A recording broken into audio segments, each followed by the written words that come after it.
Ouais les gars, maintenant c'est officiel, il y a des études scientifiques qui ont été réalisées et maintenant on sait que toutes les antennes 5G, elles engendrent une perte de mémoire qui se dégrade au fur et à mesure et à vie. Ça fait longtemps que je vous dis ça et qu'il faut mettre un casque en aluminium parce que sinon votre cerveau il va exploser. Donc maintenant c'est officiel, il faut que vous le mettiez là maintenant, sinon au bout de 10 ans vous allez tous mourir, c'est assuré.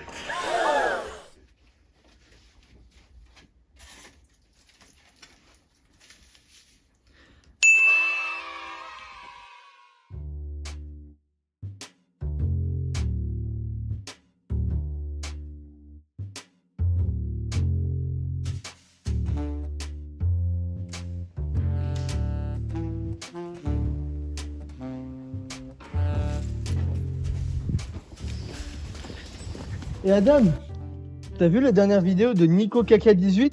Faut que tu mettes un casque en aluminium sur ta tête, sinon ton cerveau il va exploser. Espèce de débile. Le post de Nico Caca18 était une fake news. Effectivement, bonsoir à tous. Aujourd'hui, nous allons vous parler d'un sujet super important. Les fake news, aussi appelées infox. Ces dernières sont des informations mensongères postées pour tromper un public. D'après le journal officiel, une infox est une info mensongère ou délibérément biaisée, diffusée afin de tromper son public. Concrètement, une fausse information consiste à divulguer volontairement du contenu trompeur, contrairement à une erreur ou une blague. En effet, Adam, la diffusion massive de fake news peut vraiment fausser notre perception du monde.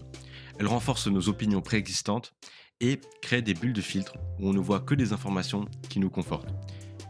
Au bout du compte, cela fragilise la cohésion sociale et érode la confiance envers les institutions. C'est pour ça qu'il faut rester vigilant. En fait, une fake news, ça peut prendre plein de formes différentes.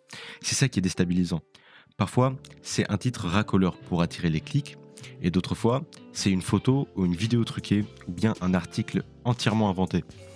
Par exemple, on peut manipuler une image ou une vidéo avec de l'IA, par exemple, fabriquer complètement un événement, ou sortir des faits réels de leur contexte. C'est pour ça qu'il est important de savoir différencier les informations vraies des informations fausses. Et pour nous aider à faire ça, nous avons demandé à quelqu'un dans la rue de nous donner des affirmations vraies ou fausses, et c'était à nous de les classifier. Attends, mais ça commence ou pas? Vous avez pas eu le... Poutine va bombarder Noisy-le-Roi et c'est justifié! Les pyramides ont été bâties par des aliens. Noisy-le-Roi a été bâti par des incapables.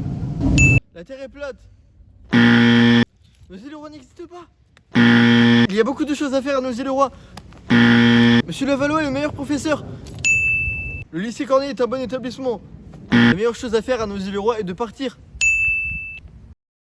Maintenant que vous avez vu la facilité avec laquelle se crée une fake news, on va voir maintenant comment elle se propage. Le plus fou, c'est que tout ça peut se répandre super vite via les réseaux sociaux. Une étude du MIT a montré que sur Twitter, les fausses nouvelles se diffusent plus loin, plus vite, plus en profondeur et plus largement que les vraies. Concrètement, une info bidon se propage jusqu'à 6 fois plus vite qu'une info vérifiée. Pas étonnant quand on sait qu'un tweet ou un post viral atteint des millions de personnes en quelques heures. En réalité, ce ne sont pas que les gens qui partagent tout et n'importe quoi. Les algorithmes des plateformes jouent aussi un rôle énorme. Selon une étude, les utilisateurs très actifs sur les réseaux partagent en moyenne 6 fois plus de fake news que les autres. Parce que ces plateformes récompensent les contenus très accrocheurs. Autrement dit, plus un message fait réagir, plus l'algorithme le met en avant, et ça crée des habitudes de partage automatique. Maintenant, une courte page de pub.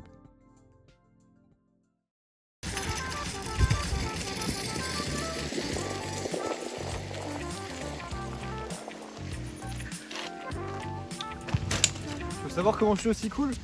Et bah c'est parce que j'ai suivi ma formation pour faire grossir mon bestiau de plus de 2 cm. Regarde, ça c'était mon bestiau avant, mon bestiau pendant et mon bestiau après. Je suis super confiant depuis que j'ai suivi ma formation et que j'ai un énorme bestiau. Achète ma formation pour plus de 12 €.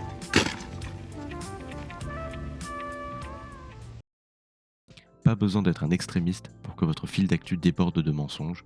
C'est le système qui en est en grande partie responsable. Et ce ne sont pas que des sites obscurs qui créent des fake news. Ça peut venir de grandes manipulations politiques. Par exemple, lors de l'élection présidentielle américaine de 2016, une enquête a relevé que plus de 100 sites pro-Trump étaient gérés par des ados en Macédoine. Ces sites fabriquaient de faux articles très partagés, gagnant jusqu'à 5000 $ par mois en pub. Leurs faux messages mensongers ont clairement influencé l'élection aux États-Unis. En 2020, on a aussi vu exploser les rumeurs de fraude électorale et les complots sur les réseaux. Ça marche aussi à l'échelle internationale. Des gouvernements alimentent la désinformation pour semer la confusion. L'Union européenne a par exemple dénoncé que la Russie et la Chine utilisaient un arsenal numérique massif pour manipuler les démocraties occidentales. D'après un rapport, Moscou mobilise un réseau complexe, influenceurs sur les réseaux sociaux, médias d'État, porte-parole officielle, pour diffuser ces messages. De son côté, la Chine fait appel à des agences de communication privées et à des influenceurs pour propager des contenus alignés avec ses intérêts politiques. Mais heureusement, il existe des parades pour se défendre. Pour commencer, on peut consulter des sites spécialisés dans le fact-checking. En France, par exemple, la rubrique Les Décodeurs du journal Le Monde ou le service factuel de l'AFP publient régulièrement des enquêtes pour expliquer ce qui est vrai ou faux. De même, France Info propose le site Vrai ou Faux et la chaîne Arte propose la série Désintox, où l'on démêle le vrai du faux chaque jour.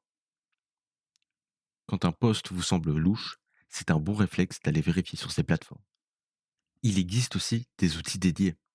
Par exemple, des extensions de navigateurs comme NewsGuard ou FactCheck attribuent des notes de fiabilité aux sites web. Il y a aussi Captain Fact qui permet de vérifier des vidéos en direct. Sans outils sophistiqués, vous pouvez faire une recherche inversée d'images sur Google Images pour voir d'où vient une photo ou rechercher sur Google le titre de l'article pour voir si d'autres médias fiables en parlent. Bref, plein de solutions techniques sont à notre disposition. Et vous, vous avez déjà cherché l'origine d'une image suspecte sur Google ? Au final, la meilleure défense, c'est notre propre esprit critique. Demandez-vous toujours, qui a écrit cette info ? Quelle est la source ? L'info vient-elle d'un média connu ? Comme le souligne l'UNESCO, il faut développer sa pensée critique face aux plateformes. Ne partagez rien sans vous poser ces questions. Par exemple, un titre trop incroyable sent souvent l'arnaque. Prenez toujours quelques minutes pour douter et réfléchir avant de relayer quoi que ce soit. En résumé, 2 conseils pratiques. D'abord, ne croyez pas tout ce que vous lisez au premier coup d'œil. Avant de partager, vérifiez si au moins 2 autres sources dignes de confiance confirment l'info. Ensuite, questionnez ce contenu. Est-ce trop beau ou trop effrayant pour être vrai ? Qui en est l'auteur ? En faisant ça, vous éviterez beaucoup de pièges. Merci Adam, tu m'as ouvert les yeux. Maintenant, je sais que ce que je vois sur mon téléphone n'est pas forcément vrai. Merci.